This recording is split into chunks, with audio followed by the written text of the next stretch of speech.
with us. Pranam Sadhguru. Namaskaram, namaskaram to all Namaskar. of you. Sorry And we could not come and meet you personally, here we are.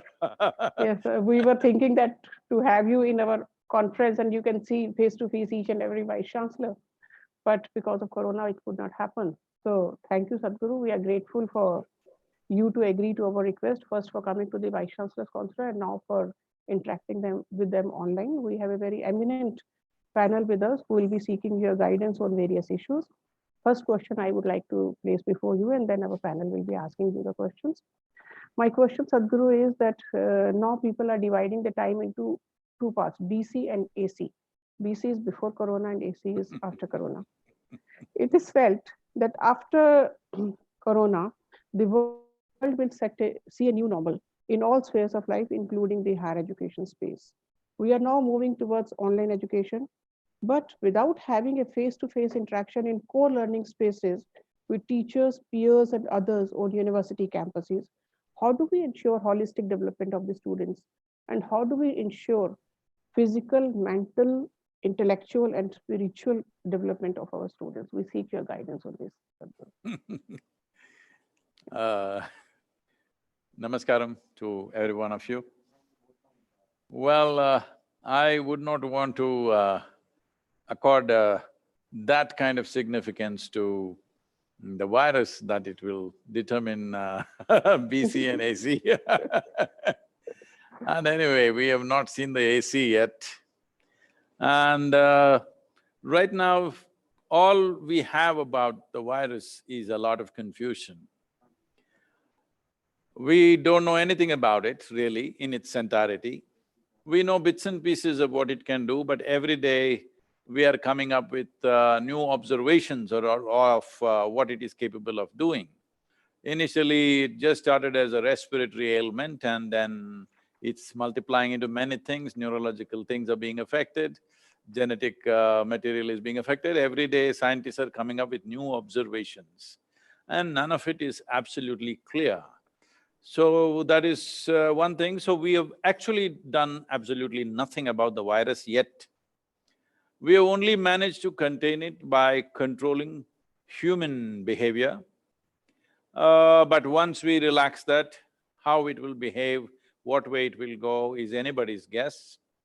So one thing is, before we congregate in numbers for a conference like this that we can come together, we don't know if it's 1 year or 2 years later because people are talking about second, third waves in most parts of world's geography.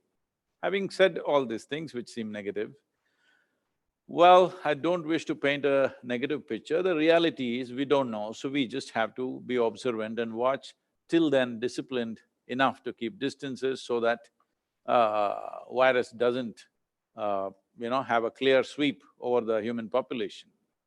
When coming to education, it is possible education could change from the way it was to how it will be tomorrow in a completely dimensional way. Because I've been talking about this for the last few years. With the advent of artificial intelligence, the value of scholarship is going away. When I say scholarship just by memory, in the sense, what memory I can carry in my head, my phone carries 10 times that memory.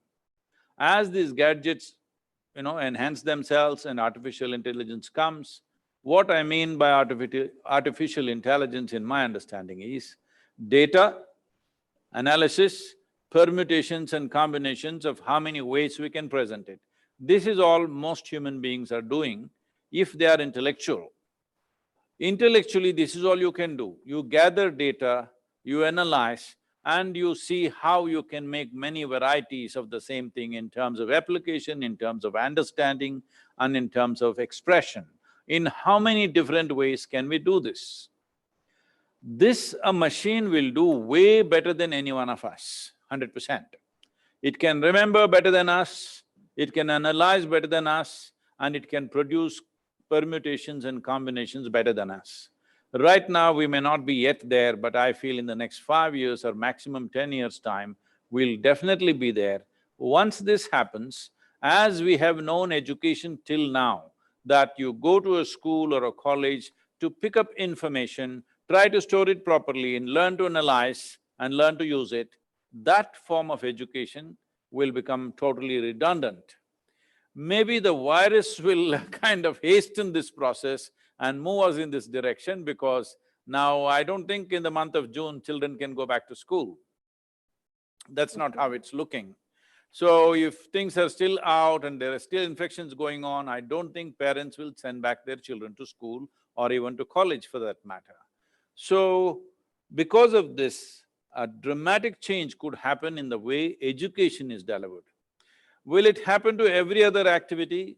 I have my doubts, but education definitely could go a sea change, because anyway, it was overdue. It was heading in that way, but because we are not able to create new mechanisms as rapidly as technology changes, as our needs change, we are not able to create a whole education machinery in the world.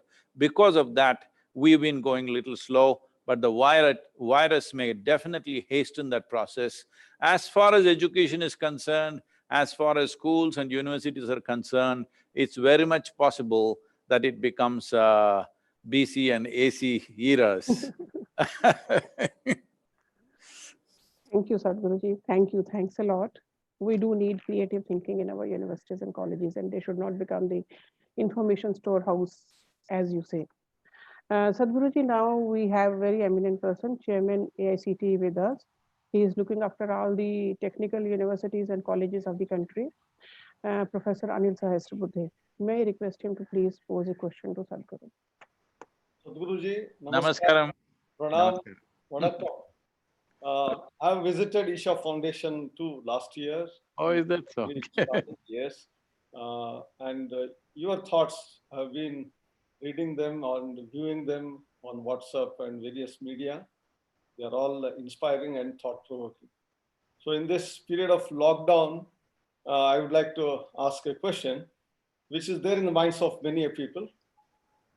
Our learning is going on despite the lockdown, because we always say that learning is lifelong learning and learning should never stop. There are several online classes, workshops, seminars, albeit probably more in number than during the normal times. So the education and learning has been continuing. But many people feel that they are isolated, feel lonely. What is the mantra that you suggest to keep people energetic, lively, and enjoy this lockdown while learning? Well, if one is in a mode of learning, or whenever you want to learn something, when you want to focus on something, being alone is a great blessing. Friends and family are a big distraction. When you really want to learn something, you wish to be alone, that's very normal. So if they're really learners, it is fine, but for a whole lot of them, going to school and college is a social process, not necessarily an academic or an educational process, you know. And about conferences or online education happening, yes, it's wonderful on one level, but unfortunately, we are not living in one world. Different segments of population lives in different worlds by themselves. So right now, out of nearly 1.6 billion people that we can consider as as students, officially students enrolled into some institution, out of this, nearly 860 million people don't have access to internet and computers. So what do you do with them? How do you make them learn? This is a big challenge. So leveling this field is going to be the main challenge, how to make technology and broadband and reach possible for every student in the world. Somehow, in the last century, in every village, in every tribal hamlet, we built schoolrooms. However minimal and rudimentary they are, schoolrooms have come up in the remotest parts of Africa, in India, wherever you go. Largely they have come up. They may be very rudimentary, people may not agree this tin shed is a school, but something was happening. But now, if they cannot assemble in one place, they definitely don't have online connections and computers and things. So we need to be really bothered about that segment of the population, and otherwise we must recraft the idea of education for all those people who don't have such access. And education need not necessarily be academic. Education can be in so many practical levels that, in this country, over 60% of the population is still in agriculture. Education can happen on various different levels. But that kind of overhaul cannot happen in a short span of time, not in this forced times of corona virus that in 3 months or 6 months we can achieve something like that. That will be a very impractical idea.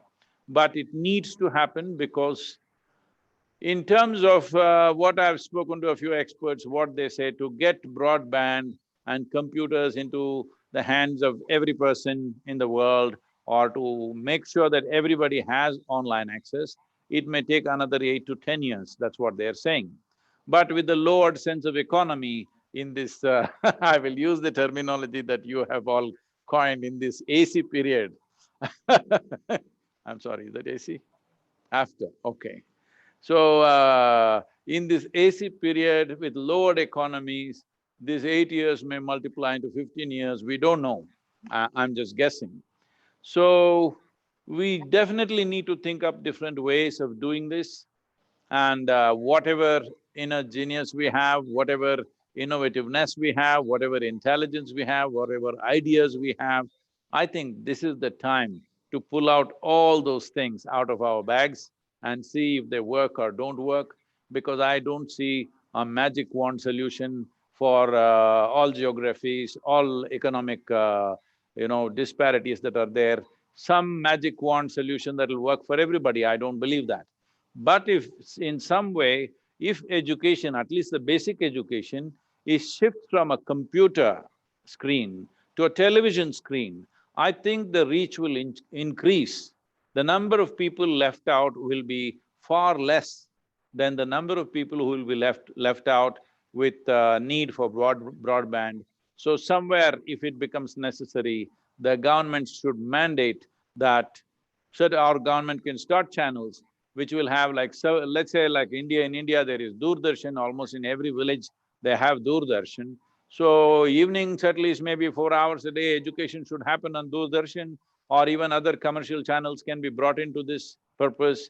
We need to do something so that the reach is enhanced. If we just stick to the computers and online facilities, I think enhancing that with this difficult economic times could become a big impediment.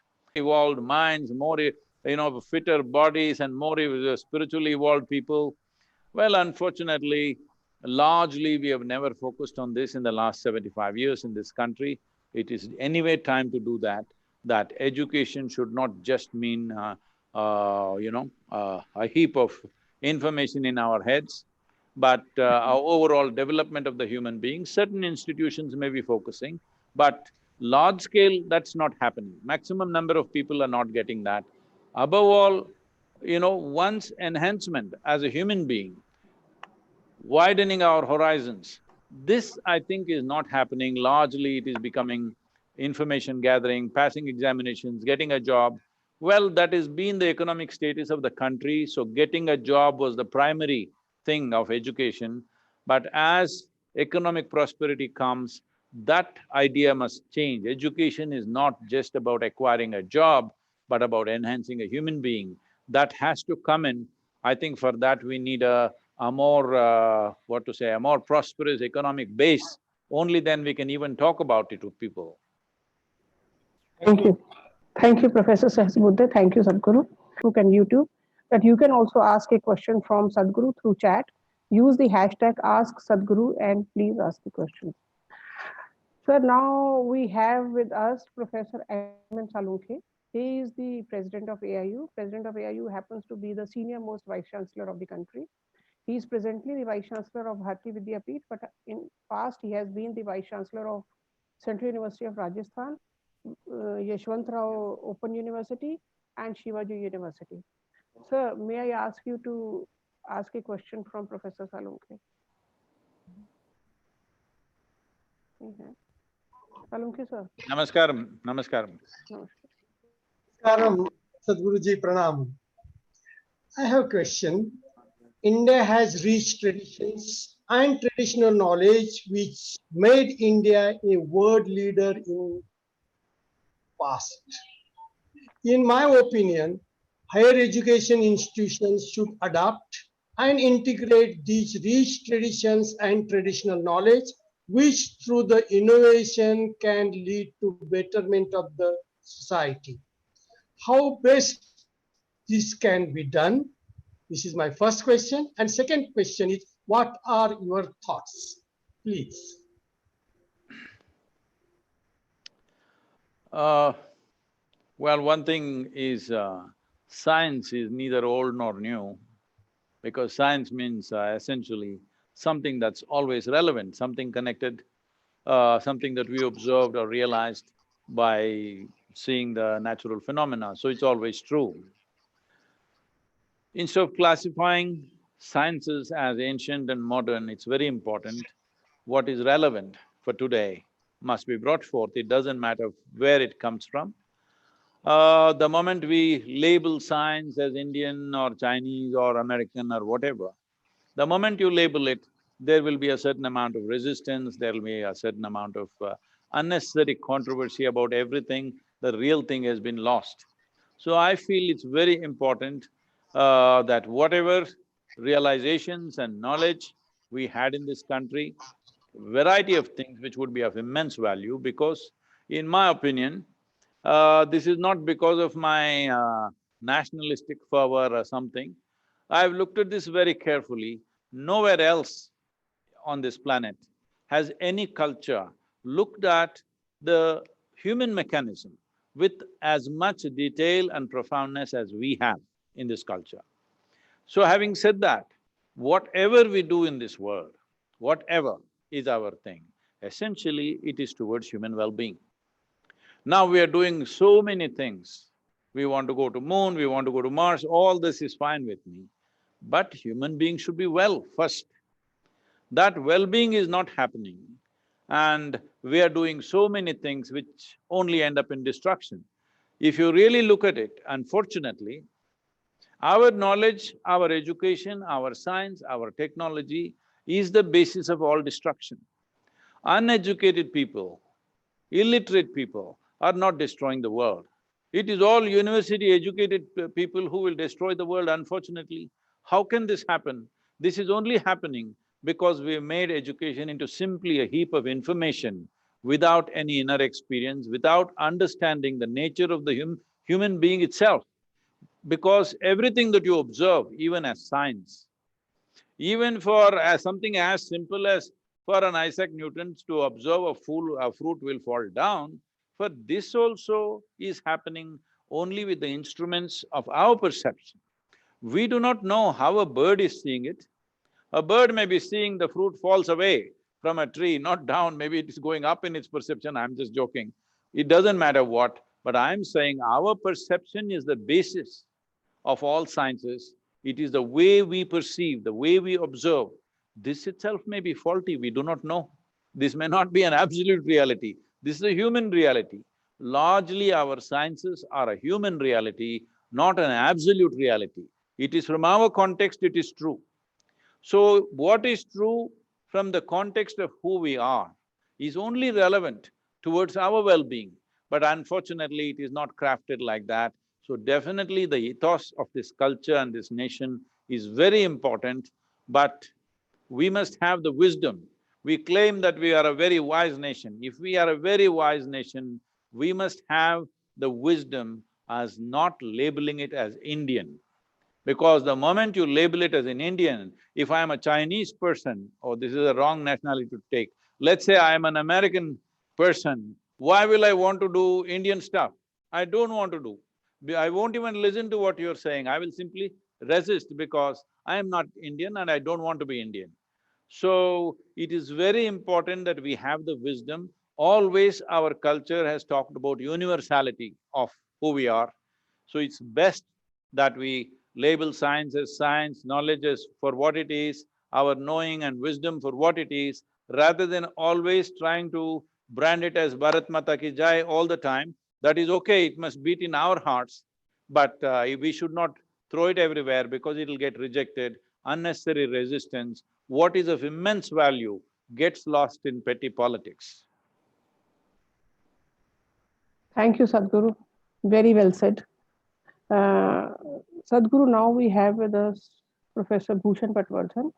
He is Vice Chairman of University Grants Commission, and he is also the Chairman of the task force constituted by the Government of India to monitor R&D activities on COVID-19 from the Ayurveda side. So may I request Professor Patwardhan to please ask a question from Sadhguru. Namaste, Sadhguru. Namaskaram. I must confess that you have answered most of my questions which I had in mind, and I promise you that I will spend some more quality time with you later.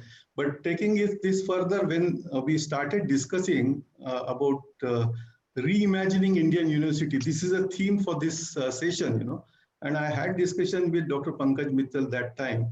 And we said that, look, we have a very good tradition. We talk about Nalanda, Takshashila, but how they are related today, what point exactly you have made it, So how we can relate it today, how we can reinvent that in today's context. And I want to ask you a question regarding the purpose of education for New India, the new education for New India, because our current education, we are still carrying the British legacy, of creating some kind of a employment structure which is necessary for the rurals, it's the same thing. So what kind of information even today we are giving is meant for that, and that is why farmer's son or daughter also wants to become a graduate, whether that value will add on something to that or not. And once they become graduate, they don't feel like going in agricultural fields also. So what the question I have in mind is teachers, and I am a teacher, so I'm putting me first in that box. Teachers have monopolized the education today. We think that what we teach in the classroom is only teaching, whereas teaching happens all over. Nature is a great teacher, family is a great teacher, mother is a great teacher, community is a great teacher, and we completely undermine this component of teaching in our own so-called academic environment. So sending student out as a part of academic activity, at least for a semester, wherein urban students can go to rural area, rural students can come to urban area, this kind of exchange, I can tell they can learn so much from farmers. What is that around? Today, the situation is students may not even know from where mangoes are coming. They will say that Reliance Mall. This is the kind of situation we have brought in.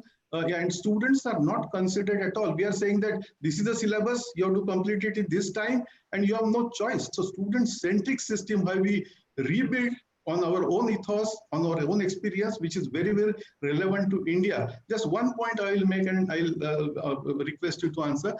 We have decided that there will be some kind of a national mechanism, what we have called it as National Academic Credit Bank. And we are saying that let students decide when they want to graduate. Why you want to insist that a particular student has to get graduated in 3 years? He or she may take 5 years or may be able to do it in 1 year, Let their creativity, let their intelligence, let their interest drive, and not you dictate, So this National Academic Credit Bank will allow them to earn credits not from their one university, but from anywhere in the world. And as long as they comply with the university's requirement of number of credit hours, they should be able to get that degree. So, and the semester outreach program in which students can go out. These are the 2 points at the backdrop I want to put before I request you to answer my question. Thank you, Sadhguru. It was so nice to talk to you.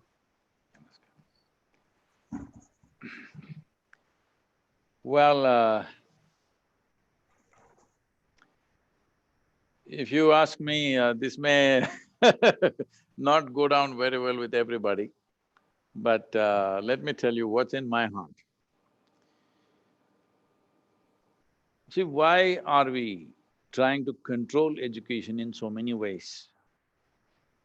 Whether you want to liberate the education process or you want to control it, this is a decision nation must take. Right now, education is largely kind of determined. You said teachers, I don't think so. It is largely the parents who determine what kind of education. They are from another generation. Most parents are out of touch with today's world. You ask any young person, they will say they are not in touch with today's world. Or they are not in touch with what is going to happen in this future or what you're calling as AC. So why are parents deciding? Now, till a certain age, yes, parents will decide. But right now, not only parents, government is deciding what you must study and what you must not study. I'm saying it cannot be done like overnight, but in a phased manner in the next 8 to 10 years, just release the education completely, absolutely. You just set some standards that if you want to get to this place, you must know this much language, this much mathematics, this much science, this much whatever. Just set the basic standard at… I'm saying not for first standard, second standard, not like this. For 10th standard, you set it something, for 12th standard you set something, for graduation you set something. In between, do not put any structure. Let every private institution teach whichever way they want, whatever they want. As long as the students are happy and parents are happy, it is nobody's business. When I was talking to somebody very prominent who makes education policies in the country, this is what I said. I said, what makes you think that you are more concerned about the children than their own parents? Where did you get this idea? If parents are happy and children are happy and they're meeting whatever standards we have set international standards. If you want to get out of high school, you must know this much science, this much mathematics, this much language, whatever proficiency. But everybody need not go through the same thing. So now I may start an agriculture school where it's all practical and little bit of science and whatever, but this should be allowed. Right now, we are driving, for example, I'm saying there are many things which are being destroyed like this. One thing is definitely textile industry, handloom industry is completely going away simply because compulsory school education. Well, the biggest danger right now is that today nearly 95% of the children from the farming community are going to school. Come and see in Tamil Nadu, I'm sure this is true everywhere. There are nearly like 250,000 to 400,000 children who have reached 10th standard, that is 15 to 16 years of age. But because they have free, promotions up to 9th standard, because they didn't want them to drop out, this is misplaced compassion, they just passed out. All they know is that they have the attitude of the educated, but they can't add 2 plus 2. That's where they are. They can't go back to the farm and work because physically they are not fit enough to go back, nor do I have the attitude to go back. They can't go and do the carpentry or whatever his father was doing. So all skills have been lost, agriculture has been lost, and now they just have the attitude of the educated. Oh, there are millions of children like this in the country right now. What will they become? This is a hotbed for crime, terror, extremism, all kinds of things because youth are just hanging around on the street without any skills. Now we are trying to do skill development. Well, 17-year-old boy or 18-year-old boy is not easy to suddenly take him into some discipline and, make him into some kind of a skill.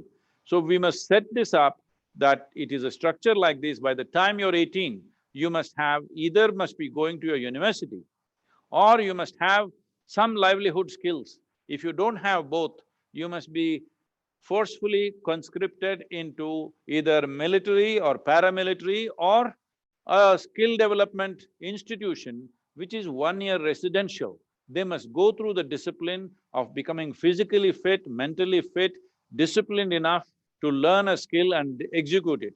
Why I'm saying this is, right now, I'm just saying this is true almost all over the country. Let's say if your carpenter comes and fixes the door, if you open it, you can't close it, if you close it, you can't open it. Again, you need another carpenter to come and fix it another way. So all these things are happening simply because there was traditional training process for all these skills. Now that we have broken, but we are not able to replace it with high technology training process or high level of international level of training process, we are not able to deliver. In between, we are stuck unless you make education into a lucrative process for private institutions that they can charge what they want, teach what they want, as long as the students and the parents are happy, I don't see why government should bother. You will develop enormous amount of skill in the world, in the country like this. Academics is not made for every human being. It is not necessary everybody must go to the university and learn the same things. There are some people who are by attitude into academic kind of mindset, they must go into academics, the rest of the people should learn other kinds of skills, innovations, business, variety of things. This is the land of entrepreneurs. You were mentioning that we were a very successful nation some time ago. Yes, that is because there was enterprise, and enterprise happened because the only institution through which you could learn was family. Family was the way that we delivered, family and the caste which was there, which delivered skills from generation to generation. Well, we have broken that. That is fine, we can't rebuild that now, but it is best the new family is private enterprise because industry needs skills. Let them get out and train their people. Why are they going to IIMs and IITs and try to pick the best? Why don't they make their investment little more long-term, go to 10th standard children and from there train them for whatever requirements they have in their industry and business? If you let them loose, they will do this. Certain amount of disruption will be there, but we must be willing for that. Only then we will unleash the potential of this youthful population, because in my opinion, whatever the demographic dividend we have right now, the advantage we have over every other country in the world, this advantage will stay with us only for a maximum of 15 to 20 years. If we just let it pass like this in endless debate, then once that advantage is gone, then we have millions of people without any skills, without any inspiration, without any discipline. This is going to be a massive problem to handle. Thank you, Sadhguru. It is true that everybody should be having at least some basic skills, even if they have the intellectual or a high level of education, but basic skills are very, very necessary. Sadhguru, we have with us Professor Tej Pratap. He is Vice President of AIU and presently Vice-Chancellor of Govind Ballabh Pant University of Agriculture and Technology in Pantnagar. And he has earlier been the Vice-Chancellor of APG Shimla University, Sher-e-Kashmir University and Himachal Pradesh Agricultural University, Palanpur. May I request Professor Tej Pratap to ask a question from Sadhguru? Namaskaram.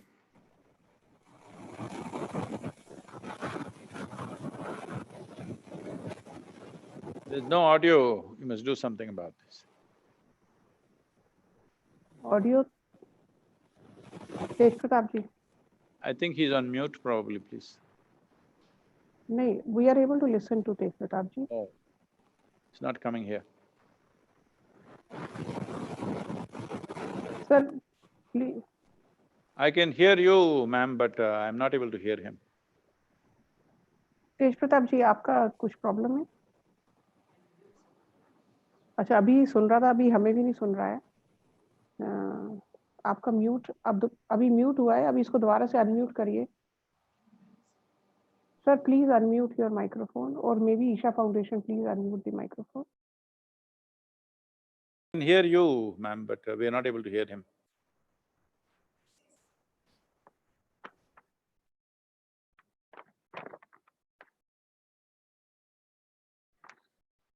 Sir, we are not able to hear you, sir. We are not able to hear you.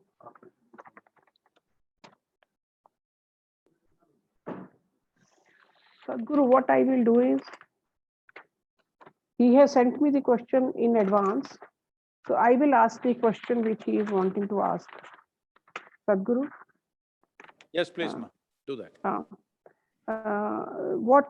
Professor Tej Pratap, he gave me the question for asking. He says that in agriculture sector, where we are all headed, appreciable production of food and other crops, but it has not helped improve lives of large section of small farmers. They remain unhappy. On the other hand, consumers are unhappy because of unsafe food available to them. With production, only happiness is there. Any strategic mistake in our agricultural policy designing and in our research and education strategy? What is the way forward to reforms in the agriculture sector? How to improve so that farmer as well as the consumers are happy? Namaskaram, Professor. I'm sorry we couldn't hear you. What I would say is, right now there's a large-scale movement happening called the farmer producer organizations. Well, we are also running one of the best farmer producer organizations in the country. It is number one in Tamil Nadu and also among the top companies in the country. This is an assembly of farmers. A similar thing was done some time ago in the form of cooperatives, but unfortunately they did not fix the parameters well enough. Too many political and other influences came in and it got hijacked in a certain way. But I cannot say it has not brought well-being to the farmers, it has, but it got lost on the way. So now the FPO movement is done in a more, a more well-thought-out way, and here the participation of the farmers is. What is the problem of our farmer? Why is Indian farmer so poor? Is simply because there is no power of scale.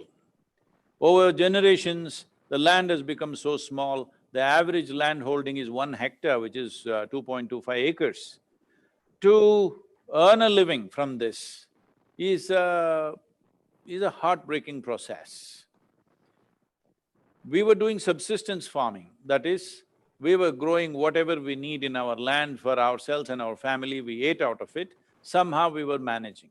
When this was happening, the rural population was very poor, but generally well-nourished. They ate well, they were strong. Generally in our culture, we say a rural person means a robust man or woman, they were very strong. But please today, walk in our villages and see, 60% of the population, their skeletal system has not grown to full size. This is because the shift from subsistence farming to commercial farming has happened in such a disorganized way that today there is more money, maybe they have a motorcycle, they have a bore well, everybody has a cell phone, all this stuff, but the nourishment has gone down dramatically, or in other words, we are silently creating an underdeveloped population in this country. Right now, in most people's mind, if you see a village person who is shrunk like that, people will say, village people are like that only. Village people were not like this 35, 40 years ago. 40 years ago, a village person means a robust man, but today he shrunk like this because the staple diet has become like this, that because cash is in the hand but there is no food commodities as such, staple diet in the south has become rice, tamarind and chili and salt, with this we can make something tasty and we are eating this up. In the north, it's become, like how the whole country, at least the northern part of the country, goes into a tizzy if the onion price goes up. Why is onion such a big thing? I was in London and this onion price had gone up and all the 4 television English channels were only talking about onion. I was with a family, they were asking, what is this thing about onion, Sadhguru, in India? I said, that's our staple diet. That's what everybody is eating, nothing else. Onion means they'll go crazy because that's the staple diet. Onion, chili, wheat has become the staple diet in North India. So, because of this, nourishment levels have come down significantly. Human body is not developing fully. Once you have an underdeveloped population, you will have an underdeveloped nation, there's no question about it. So, we need to change this means, we need to give the power of scale to the farmer. How to give the power of scale? Well, you cannot do land aggregation, this and that will be too revolutionary and it will lead to, in many ways, disruptions in the country. So what we are trying to do here is aggregate input, aggregate irrigation, aggregate marketing. Farming, everybody does on their land as they were doing. See, I will tell you the simple thing, the waste of resource in the country, how it's happening. Average land holding is 2.25 acres. Let us assume everybody has 2.25 acres, many people don't have that, somebody has 5 acres, somebody has 1 acre like this. Every 2 acres or 2.25 acres, you have to put a barbed wire fence today, which was not the need some time ago. A fence, every 2.25 acres you need a borewell, you need an electric connection, and for 2.25 acres, a man has to go and sit, man or woman has to go and sit in that land every day just to prove it's my land. It's very simple to change these dynamics. One thing is to digitize all our survey in such a way that somebody can't move a stone here and there and change the land description. One thing is to establish the property properly, digitally properly surveyed and put. So this will relax one aspect of it. Another reason why the farmer every day goes to the land is he has to turn on the pump. For that he goes, sits there, nothing else to do. He will sit and smoke, he will drink, he will hang around there doing nothing. Most men and women in rural India, for most part of the time, they're doing nothing except proving this is my land and turning on the pump and sitting there. It is not that every day there's some work. If you relax these things, that let us say we integrate 10,000 farmers together in terms of land. Land is still separate, it's digitized and land ownership is separate, farming is separate. But if you integrate irrigation, if you hit a good water source and let's say irrigate this, we have been talking to various companies, drip irrigation companies and others, they're willing to do this on a rental basis. One reason why farmer is continuously in debt is his investment in irrigation and his investment in fencing, his investment in these kind of electrical implements and all these things. If all these things are integrated, let us say one large company comes and takes up 10,000 farmers, gives free irrigation, gives free advice what should happen and provides whatever, that company can be FPO run by the farmers, but we can bring outside expertise. That's what we are doing right now. In a matter of 4 years, the income has gone up by 300%. One important thing we have done is integration of marketing and input. Just because of this has happened. If it is done in large scale, let's say 50,000 farmers are brought together, I will tell you, for the latitudinal spread that we have and the climatic advantage we have, which means 12 years of the year we can grow crops, we must understand not every nation in the world can grow crops 12 years of the year. We can grow crops 12 months of the year, and there is a latitudinal spread that literally anything anybody wants in this world, we can grow for them. If we integrate farming like this, investments like this in terms of irrigation, marketing, these two things if we integrate, we can become the breadbasket of the world, especially this post-corona season. We have tremendous opportunities to really do this, but this FPO movement has to take off in a big way. Today, I think there are over 5,000 FPOs, but the number of FPOs is not the important thing, it's the size of FPOs which is important. Right now, we have an FPO here with about 1,200 farmers. We are seeing how to make this into 10,000 farmer FPO. If 10,000 farmers come together, the kind of power of scale they have is such that very easily farmers' income can be doubled enormously. This is the best way to stop migration, that agriculture should become a very lucrative process. As a part of this, we have introduced what is called as agroforestry, that there are long-term crops on everybody's land. See, today it is estimated in the next 10 years, 220 million people will migrate from rural India to urban India. You ask any farmer, not even 2% of the farmers in the country want their children to go into agriculture. They don't want. They want their children to move into the city and do something, it doesn't matter what. They don't mind if their son stands in front of a building as a chowkidar, but they don't want him to be in farming because it's heartbreaking and it's so uncertain on a yearly basis. It's a gambling all the time because the holdings are so small. If we change this perspective, we bring long-term crops on the land in the form of trees, and there's an integration of irrigation and marketing. With this, here, for all the agro farmers, in about 7 to 8 years' time, their incomes have gone up anywhere between 300 to 800%. There are over 70,000 farmers today who achieved this in Tamil Nadu. We need to make this happen on a much larger scale, because if there are no long-term crops, there is no incentive for people to stay on the land. And also, agriculture should not be in the universities, agriculture has to come into rural schools. Agricultural science cannot remain in the universities, it has to come into the rural schools. Thank you, Sadhguru. Sadhguru, we have some questions from the audience, one from the student and one from Dr. P.V. Sharma. After these two questions, which I'll ask together, We have received a video from our Honorable Minister for Education, Dr. Ramesh Pokhriyalji.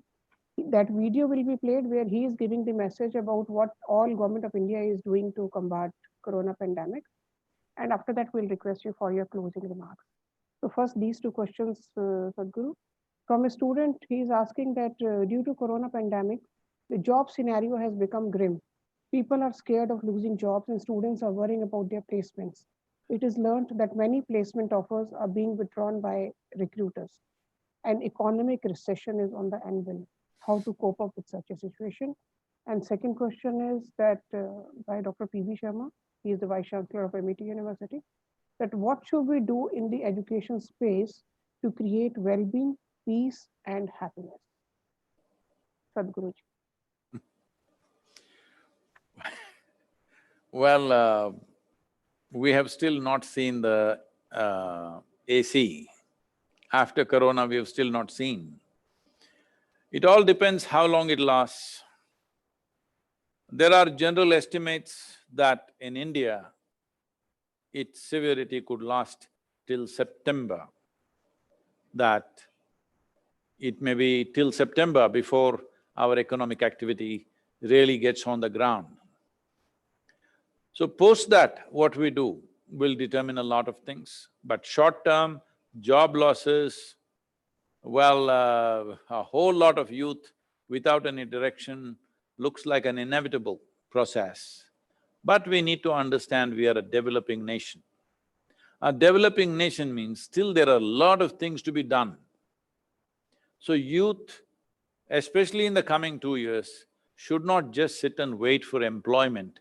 That mentality should go. Every one of them should see how they can find a solution for many problems which exist in our society. By providing these solutions, they must make a living, they must thrive from this, and from this they must grow, from this they must innovate, from this they must create tremendous possibilities for the nation. If everybody sits back and waits for a job to be given, well, we must understand till 1990, I think if I'm correct, you people should know the statistics better. I think in 1990 or 1980, only about 7% of India had employment, rest were all self-employed. So from there, I think the percentages have changed today to a certain extent, but still largely we are a self-employed nation. In the next 2 years, definitely self-employment is going to be very big because employers' ability to give you employment is been considerably reduced with the GDP growth falling in a huge way. How long will we suffer? How much foreign investments will come into the country? How much of China's pie we will be able to take? These are all subject to various realities, it's not just going to happen like that overnight. Many things have to be done right. The most important thing is particularly the Japanese companies and the American companies, at least partially, they want to move out of China for their own security and well-being. So this is an opportunity. About over 300 companies are wanting to do this right now. We must throw out a big welcome for them. Big absolute welcome. Absolute welcome means when they land here, we must have land ready, electricity ready, water ready, all permissions ready, environmental clearances ready, everything ready. When they come, we must welcome them, distribute them across in all the 28 states in whatever proportions we want. And this will be the way forward. In 1.5 to 2 years, we can bounce back in a big way. And the advantages we had lost in the past. See, even among the Asian countries, as a nation, we are at least 25 to 30 years behind other nations in terms of our quality of life and things like that. So this is the best time. In the next 5 years to 8 years' time, we can catch up with that. Never before we've had an opportunity like this, but will we grab this opportunity? This is the important thing. We as a generation, instead of thinking about what will happen beyond in this so-called AC era, what will happen?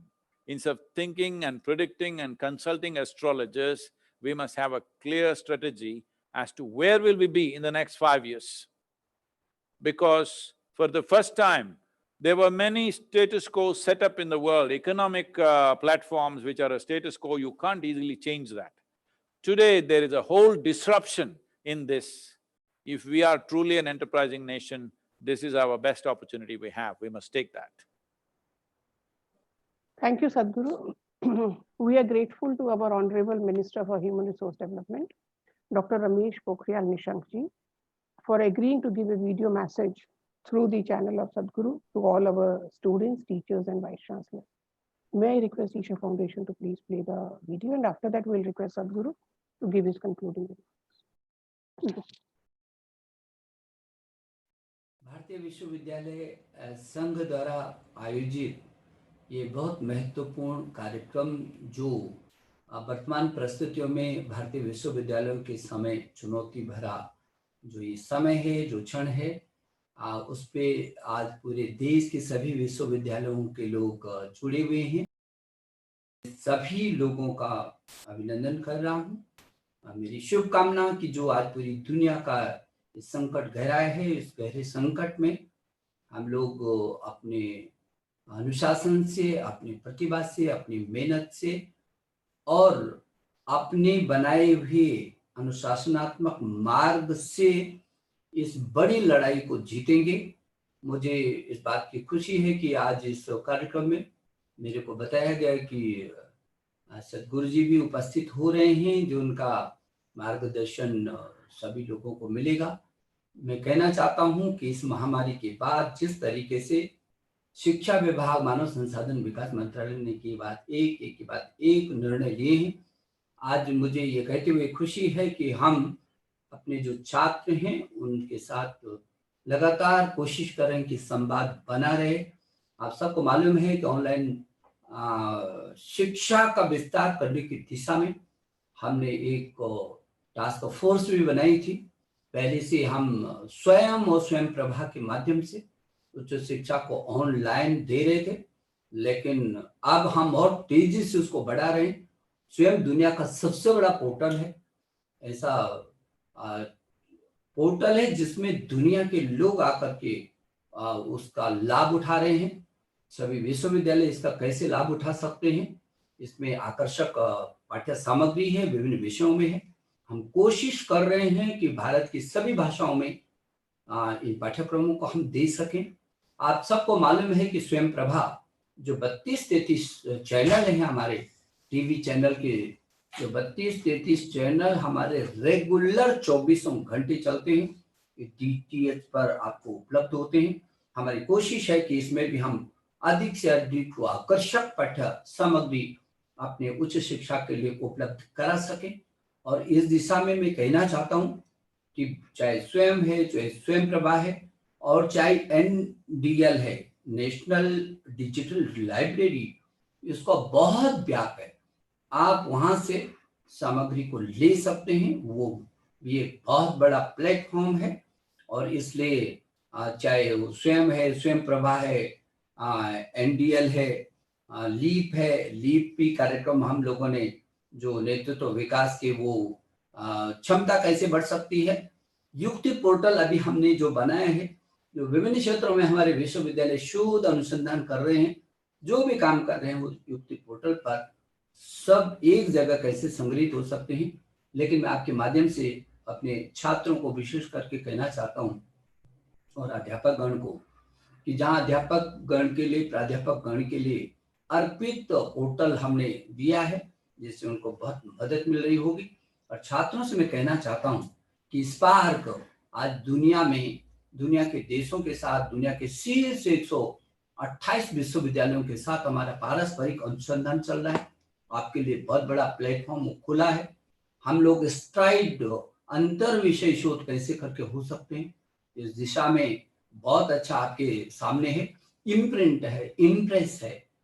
और इसलिए मैं कहना चाहता हूँ कि चाहे ज्ञान है क्या, चाहे ज्ञान प्लस है, आप तो स्टडी इन इंडिया के तहत पूरी दुनिया के लोग भारत में अध्ययन करने के लिए आना शुरू हुए हैं।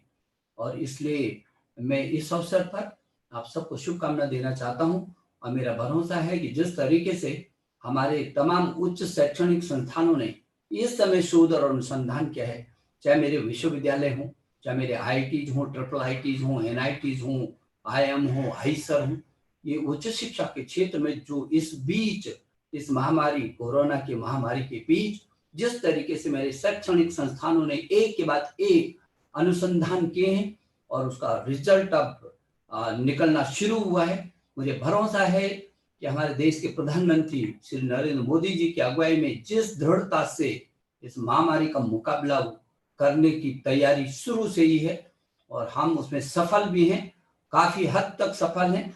हमको कोरोना को भगाना है, हमको मिलकर के एकजुट होकर के देश की एक सूत्र में पिरो करके जो जहां है, जिस क्षमता के साथ है, जो उसकी प्रखरता है, जो उसकी जिम्मेदारी है, उन जिम्मेदारियों को निर्वहन करते हुए निश्चित रूप में वो एक ऐसा मानदंड स्थापित करेगा जिससे हम दुनिया को कह सकेंगे कि हाँ, मेरा भारत एक है, श्रेष्ठ है और हम किसी भी मुसीबत का मुकाबला करने के लिए हर समय तैयार हैं। मैं इस अवसर पर सभी लोगों को, जो भी लोग जुड़े हुए हैं, उन सबका मैं इस अवसर पर अभिनंदन करता हूँ। आप सबका स्वागत भी कर रहा हूँ।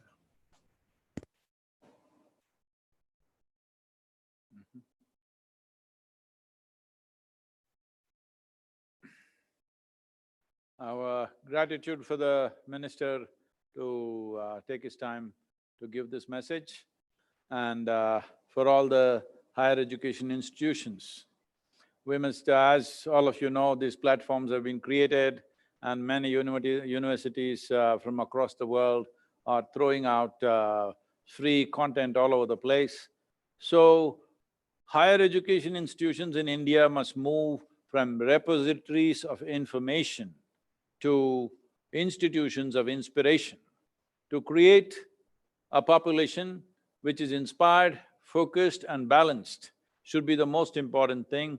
There is no better culture who is equipped to create this than our culture here, because we have entire technologies for inner well-being. In whatever way we can assist you in this endeavor for all the higher education institutions, we are willing to do that. And I don't know, we can probably our teams can sit down and talk with you and see how to offer these tools for maximum number of people, because right now, this is the greatest thing that needs to happen. As I said earlier, really if you look at it, the only wealth we have in this country right now is human resource.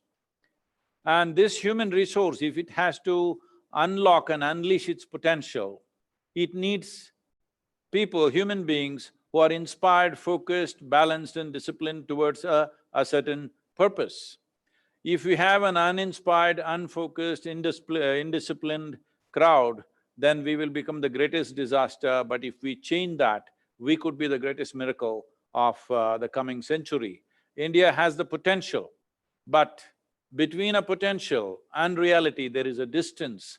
We must have the vision, courage and commitment to walk this distance. In this journey, the higher education institutions of this country has a significant role. In whichever way we can assist you in making this happen, we are always available for you. Thank you very much for having me with all of you today. Thank you. Namaskar. Thank you, Namaskar. Sadhguru. Thank you for being with us today. And thank you for a very, very fruitful interaction. We all feel blessed. And also thanks to all the participants, all the panelists who have been here, panelists as well as the participants who have joined us on YouTube and Facebook. Thank you, Sadhguru. Thank you. Hope to have many more opportunities of this. Thank you.